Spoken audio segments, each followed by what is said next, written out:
Sweet potato casserole is officially on my holiday menu. The new mixture of flavors, orange zest, miso, and then the walnuts. It's that time of the year. We have sweet potatoes and mini vegan marshmallows. So that means it's time to make a sweet potato casserole. Let's get peeling. This recipe, we are using about 4 pounds of sweet potato. We're gonna whack these guys up into some nice large chunks. Try to make the pieces fairly equal.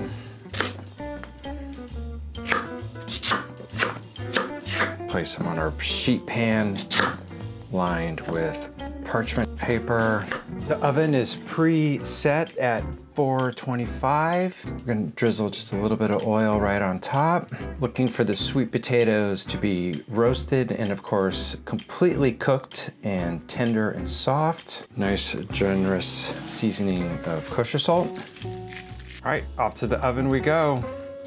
With our sweet potatoes in the oven, it's the perfect time to get our walnut crumble. I am replacing pecans with walnuts. Add our flour. We're gonna add our brown sugar. Add our pinch of nutmeg. We're gonna add a pinch of salt. We're gonna mix our flour, sugar together. Now we're gonna start cutting in our butter. Essentially coating the fat with flour. Should resemble cornmeal, coarse ground cornmeal when it's done. I'm bending my fork, with my strength. Our butter's pretty much mixed in. There's a couple big pieces which I like. We're gonna add our walnuts and we're gonna pop this back in the refrigerator until it's time to bake the sweet potato casserole. And I believe our sweet potatoes are done. So we're gonna get those out of the oven and we're gonna start mashing the sweet potatoes. Sweet potatoes are out of the oven, just a little bit of caramelization. They're nice and tender. They're warm, which is important. It's gonna help us mash them and make them really smooth. So now we have warm plant milk, half a cup. We're gonna grate our orange zest into the warm milk to help activate it and flavor that milk a little bit. Mix to combine. That orange is already steeping and becoming very aromatic. Next we have a teaspoon of yellow miso. We're gonna start mashing that up. So this is kind of our deviation point of the recipe. We're adding that little bit of miso, bringing some complexity and umami. We're adding the orange zest to bring a little bit of brightness. We're gonna add our sweet potato to the bowl. It's really hard not to snack on these. We're gonna add our plant milk. We're gonna add our olive oil. I did not add all of the plant milk because we're gonna start mashing and kind of see where we end up with the liquids. It's easier for me to add liquid than take it away. So I'm gonna use the masher to get it all started, and then I'm gonna use my fork, and we're gonna start adjusting the liquid. So we're looking for the sweet potatoes to be really creamy and soft. So right now, this is definitely not on the creamy side. So we're gonna go ahead, and I think we're gonna add all of it.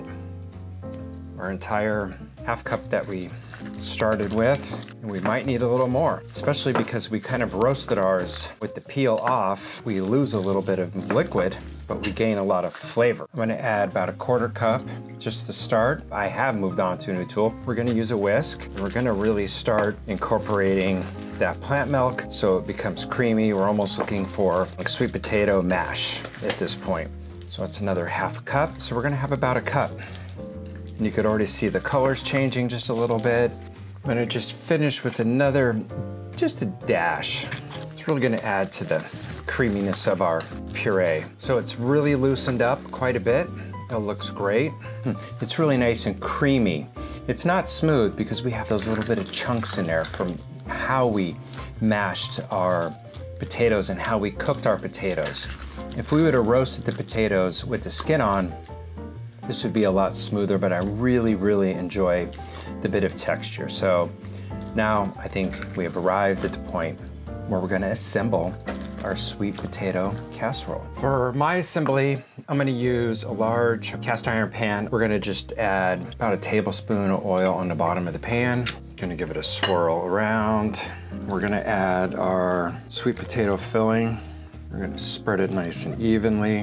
Now it's time for the topping. This is a two-step baking process today. We're gonna get the crumble nice and crispy, and then we're gonna add our marshmallows on top of that. We put our marshmallows on now. The topping underneath the marshmallows won't get crispy, and that just isn't gonna work, is it? So the oven is set at 375. We're gonna bake this probably for about 25 minutes. As soon as it starts to turn golden brown, it's back, it's crispy, it's firm, it's perfect. So now we're gonna put our marshmallows. I like to put a nice kind of like bigger pile right in the middle. We're gonna spread them all out, maybe eat one or two.